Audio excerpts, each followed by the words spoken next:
Browns are a team on the rise, and the captain of the ship in Baker Mayfield has been a big part of that. So the question is, how good is he? Down the seam. Mayfield towards the end zone. It is caught. Was he in? Yes!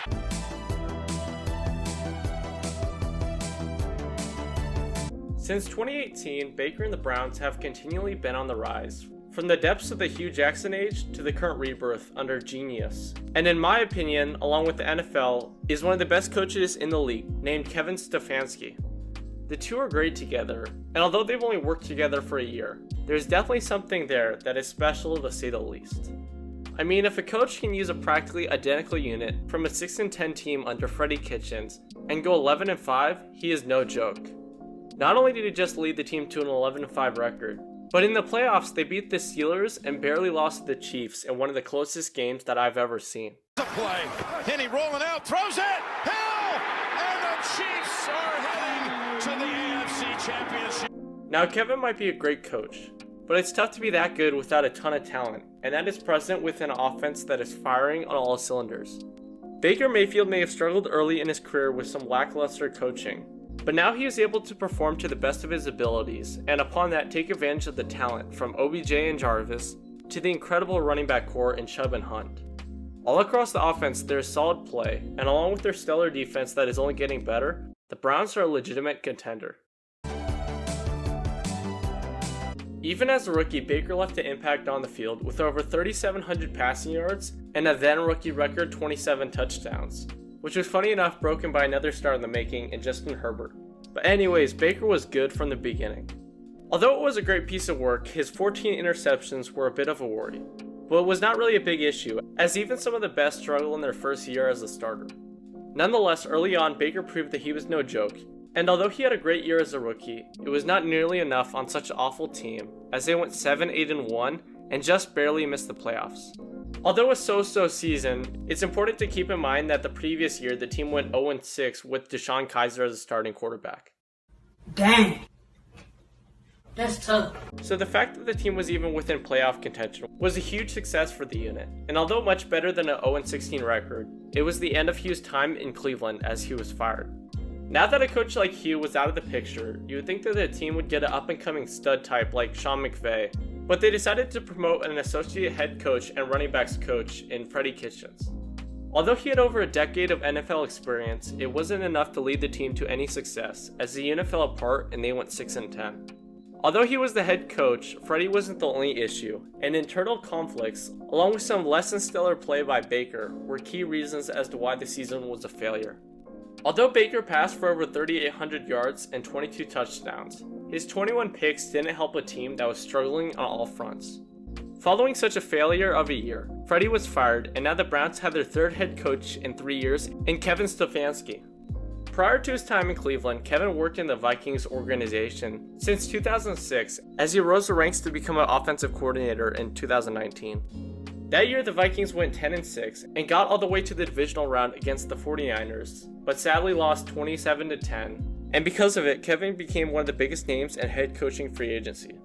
All across the league, from New York to Jacksonville to Houston, and everywhere in between, there was a ton of choices. But Kevin saw the most upside in Cleveland and became the Browns head coach. Although brand new in the head coaching world, Kevin seemed like a natural, and things felt different in Cleveland for the first time in decades. Not only did he just help the team, but he re-energized the entire franchise with a ton of young talent and made them one of the best in the league. Although he helped nearly every player on the team, Baker was likely the biggest benefactor in the change, as he became more and more comfortable and did his thing because of it. Mayfield looking, end zone, Landry! He's got it for a touchdown! Baker passed for over 3,500 yards and 26 touchdowns, but most importantly, only 8 picks. Even though it was a great piece of work overall, the most important element of the stat line was his 8 picks, because it is a key indicator that times are a changin', just like Bob Dylan once said. But anyways, when you see a quarterback fine-tune his game to cut his picks down by more than half, it means that his game has reached a whole new level. And so now the question of whether or not he's a top 5 quarterback becomes exciting. This may seem like a loaded question for someone like Baker, who's only had one great season behind him. but there's something in my inner being that feels like there is some greatness ahead of him. The new team under Kevin, with an insane amount of talent on both sides of the ball, could be hosting the Lombardi pretty dang soon. Anyways, there seems to be a lot of common sense within the organization that usually leads to development, not only within one's ability, but character and leadership that elevates a player from someone who is just talented to a person who is one of the faces of the league. Baker has improved greatly from his humble beginnings, but has always been a tough, never give up type of player that demands greatness within himself, and now with the head coach on his side, the entire team. Although he has only recently been accurate on the stat books, Baker has always been great, and a lot of his early struggles were due to a lack of talent at the wide receiver position. Upon that, he just isn't afraid to take the top off of defenses with his great arm strength and confidence with guys like OBJ and Jarvis at the other end. Along with his ability to pass the football, he is a pain to take down as one of the most nimble players in the pocket, and although he's slightly small for his position at 6'1", it doesn't show up on the football field. Quite literally, Baker seemingly mimics a playstyle like that of Aaron Rodgers with his mobility in the pocket and ability to make those great throws down the field. Now, although he is not at that level of skill yet, he is on the up and up, and in my opinion, he is not too far away. This is where we get into the question of whether or not he's a top 5 quarterback. And so let's talk about the best of the best. At the top of the list, in my opinion, is Mahomes. And although Rodgers won the MVP last season, I think that Mahomes is arguably one of the best players in the league. All across the board, he is good at seemingly everything, from his one-of-a-kind accuracy to his ridiculous mobility in the pocket and great field vision. In only a few seasons, Mahomes has made his way up the NFL for good reason, because in my opinion, I think he is the best in the league.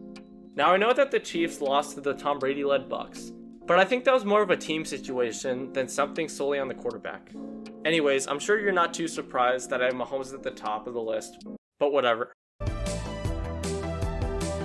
Right below Mahomes, I have Aaron, who is coming off of an MVP season, and is great all across the board. From his accuracy to his poise and ability to elevate talent all across the offense, there is not many on the same level as Aaron. I'm sure all you guys know just how talented Aaron is, and that's why he is so high on the list. With that in mind, it will be super interesting to see where he ends up, but I know that wherever he goes, he will dominate.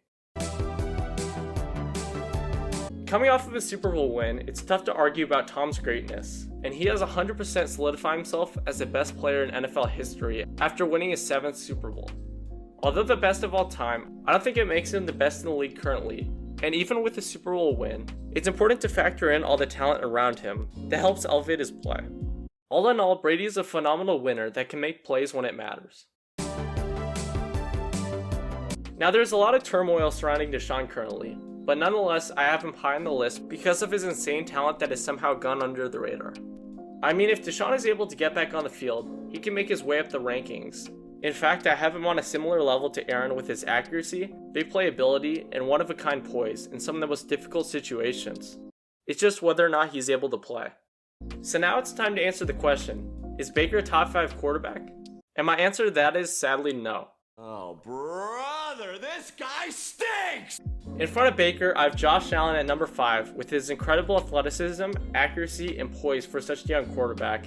And following him, Russell Wilson, due to his leadership, accuracy, and performance in some of the biggest games. With all that in mind, I have Baker as the 7th best quarterback in the list. And I know it's a bit of a letdown, but I'm just answering the question to the best of my knowledge. Honestly, I could see Baker making his way to the top 5 this season, with his insane growth as a quarterback in the past few seasons indicating a star in the making. Now, I know I might have pissed some of you guys off with Baker's ranking, but I'm leaving it open for you guys, and I want you to rank your top 10 quarterbacks and tell me why. But anyways, Baker Mayfield has a long road to go before he's one of the best. But if anyone can do it, it has to be the Baker man. Ravens bringing the heat. Mayfield able to get out of there and throw, and it is caught! Thanks for watching the video. If you enjoyed, it would be awesome if you could subscribe, like, and comment what videos you guys want next. But anyways, see you all soon, and peace out.